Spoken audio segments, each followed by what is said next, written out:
Hola mga sis, this is me again, Honey, and welcome back to my channel. Oh, this you crazy mother. As you can see sa title, this video is going to be a what's in my makeup bag. So I am personally a makeup junkie. I love collecting makeups and I love trying on different products. So I'm gonna show you what are the makeups that I usually bring with me. So if you want to know what's in my makeup bag, then please keep on watching. This is my makeup bag. Ayan. This is actually a very small pero elegant tignan na pouch. So my lola gave me this one. This bag is what I usually put inside my backpack, my shoulder bag, or sling bag. I like it because it's black.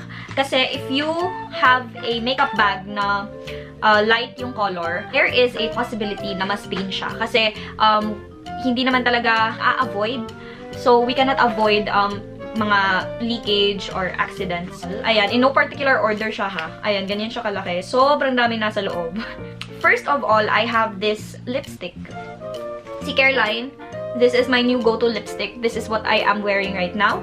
The shade is Upper Hand. I bought this shade kasi this is very nice pag, ano tawag doon? Pag nilalagay mo siya dito lang sa loob ng lips mo. Tapos, parang gradient siya. Para, yun, para gradient siya. Dami ko sinasabi. So, ayan, Careline lipstick. So, the next one is this. This is actually a PR package. Ano siya? Glam cheek paint in the shade Dark Blush. So, it has 10 ml. I can still remember this was sent to me mga 5 months ago. No, 7 months ago. Nung January. Ayan. So, this one, sobrang tipid niyang gamitin. I love this. And then, this one, I always use this on my makeup videos. So, this one is the eyebrow powder from Miniso. This one is very, parang close to waterproof. Water resistant? I don't know. Pero parang ganun na nga. So yun, ayan, it has 2 shades. A darker one, which I use for my eyebrows. And a lighter one, which I use for contouring my nose or my cheek part, jaw. Yan. So, it's very, versatile. Ayan. So, the next are these two. Diba? Ang daming napapasok dito, guys. Ayan. So, papakita ko na lang. So, it's 89 pesos. Crayons BB Cream. I super love this one. I thought na parang flop lang yung crayons na BB Cream na they rave about. Pero, surprisingly, it's very nice.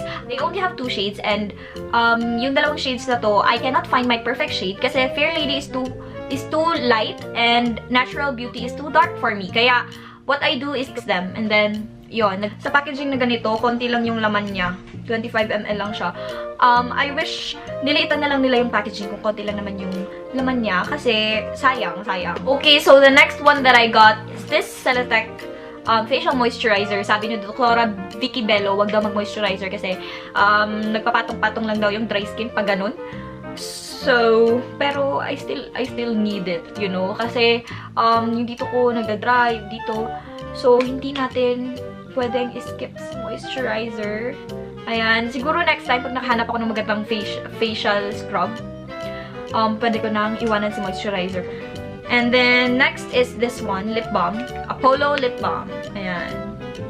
So, I have this Apollo lip balm kasi I have super dry lips. And, wait lang. Meron pa ako sa lip balm dito eh. Ayan. I also have this Careline Lip Balm. I use Apollo Lip Balm if wala akong lipstick. But, I use the Careline Lip Balm pag meron akong lipstick. Kasi, this Careline Lip Balm is hindi siya shiny. Like, hindi siya nagmamantika when you put it on your lips. So, for the next product, is this one. Okay. Okay, so, you know how much I love Bello Tinted sunscreen. Sobrang liit niya. I got this from Sample Room. Yung ganito na size. Sample Room. Try nyo. Check it out. sampleroom.ph. I'm gonna link it down below para ma-redirect agad kayo. Sa Sample Room, pwede kayong makakuha ng mga free products. And then, yung babayaran mo lang is yung shipping fee. So, why not try Sample Room, diba? You can have free products. Ito, pag ano ata to sa mall, 299 something. Dalawang ganito yung, hindi, dalawang products yung nakuha sa sample room. And then, 150 lang yung nabayaran ko. Shipping fee lang. So, ayan. Hindi ka nalugi. If you want to try something out before buying it, then try sample room. Ayun, marami sila doong mga samplers. Next one is, ayan, alcohol. You know what's this for. And then, ito, yeah, this one. Sculpt and Strobe sticks. Here, you have the Strobe stick. Ayan. That's what I'm actually using right now. Ayan siya. Ayan siya. Para siyang highlight pero walang pigment. Alam mo yun? Yung parang basa lang yung mukha mo, ganun. And then the other one is the Strobe stick. I got this in the shade medium. Ayan, I think they have 3 shades. Gusto ko ng mga fan ako ng mga makeup na mga 2-in-1, 3-in-1. Yung very compact and travel-friendly makeups. I love it. Ayan. And then the next one that I have is this one. Ayan, medyo ano na siya tignan. This one is from Loreal. This is parang powder tint. Ayan. It's actually very nice. What I usually do with my lips is to put this on first kasi I have naturally dark lips. Hindi naman ganun ka-dark. Pero meron akong dark lining sa lips ko. And this one covers it perfectly. Nga, yung ginagawa ko is to put this on my lips first before putting this one on. Kasi ang pangit naman tignan pag ano, yung dito mo dark tapos yung dito ano. Diba? Gets nyo? Yun. So, the next one that I have here is my favorite concealer. Ayan. So, Age Rewind ni Maybelline. Ayan, paubos na nga siya, oh. Tignan nyo. Paubos na siya. I love this because it really clings on my skin. And then, airless, yun ba tawag? Parang airless yung bottle niya. So, wala talagang product na masasayang. So, that's what I love about this. It's very sulit. Parang, how much is this? $2.99 or $3.99? I cannot remember na mga sis. Pero I love this super. The next one, ay shiz, meron para akong, ano, tampon. I'm sorry. So, yeah, I usually put this on my bag, on my makeup bag. Kasi kung nilagay ko lang siya sa, kung saan-saan sa bag ko, baka maano siya, baka mapunit ba. So, anong brand ba to? Nakalimutan ko na. Basta, I bought this. Saan ko ba ito nabili? Sa Watson's ata. Next one. Oh, another lip balm. And this one is, I don't know where I got this, but it says House of Treats. Woo. Sugar Plum Lip Butter. Ayan. So, ayan. Marami talaga akong lip balms kasi sobrang dry ng lips ko. So, ayan. The next one is this Nichido Lip Pencil. So, medyo sira na siya mga sis kasi nahulog siya. Oh, shit. Ayan, tignan nyo. Huwag na lang kadiri. So, ayan. I have this color because it matches my lip color. It's naturally parang nude siya. So, this one is another cheek paint. Oh my gosh. I have a lot of cheek paints. So, this one is pink.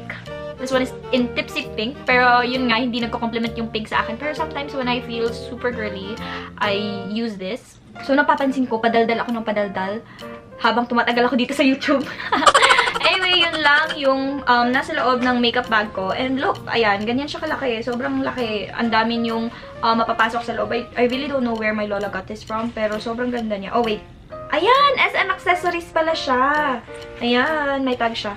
Ayan, so you can get this in any SM department stores. So, yun lang mga sis for this video. I hope at nag-enjoy kayo. Thank you so much for watching. Bye-bye! I do this for my mother, who's finally clean, no longer a fan. I do this for